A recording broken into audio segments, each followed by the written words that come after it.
कौन कह रहा है? वो तो उनसे और क्या उम्मीद करते हैं? वो सत्ता में अभी भागीदार है नहीं, तो कोई न कोई तो उनको भी तो कमेंट करने पड़ते हैं। बाकी कोई दम नहीं इन बातों में। लोग मरे हो तो फिगर है ना, हमारे पास थोड़ी है। आप लोग ही छापते हो, मीडिया वाले छापते, हिंदुस्तान भर की फिगर हो तो। और FIR जो हो रहा है, अभी से लोग चिंतित हो गए हैं हमारे नाम का क्या होगा। और गरीब आदमी है, दलित वर्ग का है, कच्ची बच्चियों का है, गुमगढ़ है, उनको पता ही नहीं बातों का। कौन तो उनके पास जा रहा है, कौन गारंटी दे रहा है उनकी भाई नाम इनके आ जाएंगे। कितना बड़ा बिना मतलब का, जैसे नोटबंदी हुई थी ना, तब लोग जो आए थे लाइन लगा लगा कर बेचारे, कितने लोग लाइन में मर गए थे, वो आंकड़े हम भी भूल गए हैं। नोटबंदी के वक्त में कितने लोग मर गए थे, कोई आंकड़े याद नहीं है। यहाँ बेचारे लोग मर रहे हैं, जो आपके BLO है वो मर रहे हैं। पब्लिक कितनी छूट जाएगी, लंबा प्रोसेस, उसके बाद में पता नहीं क्या होगा। कोरोना आया था तो कितने लोग पैदल चले थे बिहार तक, कहाँ बॉम्बे कहाँ बिहार, बताइए कहाँ बॉम्बे कहाँ राजस्थान। तो ये हालात देख चुका देश। केंद्र सरकार को, मोदी गवर्नमेंट को अनुभव है, पैदल चलने का भी अनुभव है, बैंकों की लाइन लगी वो अनुभव है। वो अनुभव का फायदा क्यों नहीं उठा रहे हैं? SIR बहुत जोड़ दिया देश को। अब आप रोज पैसे खर्च कर रहे हैं, कंफ्यूजन है। कल मुझे कोई मिले कि ना मैंने फोटो 200 रुपये खर्च कर दी मेरे फोटो के। मैंने कहा नहीं, वो अब वापस बदल दिया उन्होंने, अब नई फोटो जरूरत नहीं है, पहले वाली काम आ जाएगी। तो पता ही नहीं है। तो इलेक्शन कमीशन को आनंद फानंद में करने जरूरत क्या है? सुप्रीम कोर्ट केस चल रहा है, आप उसका इंतजार करते, सब जुडिस है आप, और टाइम बहुत कम दिया है। टाइम कम क्यों दे रहे हो? 3 साल चुनाव बाकी रास्ते में, तो आराम से 6 महीने लगते, 4 महीने लगते, 3 महीने लगते, आप 1 महीने पूरा करना चाहते हो। ये तमाम बातें, हरकतें बहुत गंभीर है। इसको पूरे देश को, प्रदेशवासियों को, मीडिया को सबको समझना पड़ेगा। सर, आप हमेशा आरोप लगाते हैं बीजेपी सत्ता के पैसे के बल पर। Sir 24 lakh. You see, once again, the Indian economy has outperformed with its stupendous 8.2% GDP growth. And this has been a spectacular rise compared to the 5.6% GDP growth in the same period last year. Today, we are registering highest foreign direct investment, highest exports, highest capital formation, highest private investment and private consumption. We are seeing lowest inflation. So the economy under Prime Minister Narendra Modi ji has gone from 11th to 4th place and now reaching to the 3rd place. And we have seen that how during the years of Manmohan Singh ji, the economy was in constant policy paralysis, how it was in high inflation and low growth rate. But unfortunately, even though the economy is rising and sprinting, it has become a global center of attention and everybody is acknowledging it. There are some people in India who say economy is dead. Rahul Gandhi says economy mar chuki hai. Economy dead hai. Those whose political careers are dead. Today, the economy of India, the young entrepreneurs, the private sector, they have given a resounding, befitting reply to the constant nawabs of negativity and cynics like Rahul Gandhi. They should apologize. In Modi Virod, you oppose Operation Sindoor. In Modi Virod, you oppose India's economic triumph. In Modi Virod, you berate India's constitutional institutions.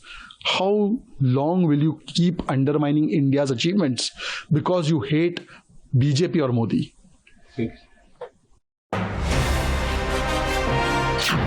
अब उठा रहा है कि आपस में लड़ रहे। हम आपस में किसको ले किसको नहीं ले, उससे महाराष्ट्र के प्रतिपक्ष को क्या लेना देना? हम आपस में किसी को ले नहीं ले, हमारा निजी मामला है। आप अपने घर में झांक करके देखो, आपके पास बचा कौन है? जो भी बचा है वो हमारे पास आने के लिए कतार में खड़ा है। अच्छा, रहा सवाल, चुनाव समीप आते ही युति के तहत कुछ वार्ड अन्य दलों को चले जाते हैं, तो जो कार्यकर्ता है चुनाव लड़ने की मंशा से इधर उधर जाता है। अच्छा, सेम विचारधारा वाले दल में जा रहा है। शिवसेना जो एकनाथ शिंदे जी नेतृत्व कर रहे हैं, हिंदुत्व की बात बोलती है, भाजपा हिंदुत्व की बात बोलती है, तो यहां से वहां, वहां से यहां कार्यकर्ता जा रहा है, तो उसी विचारधारा में जा रहा है।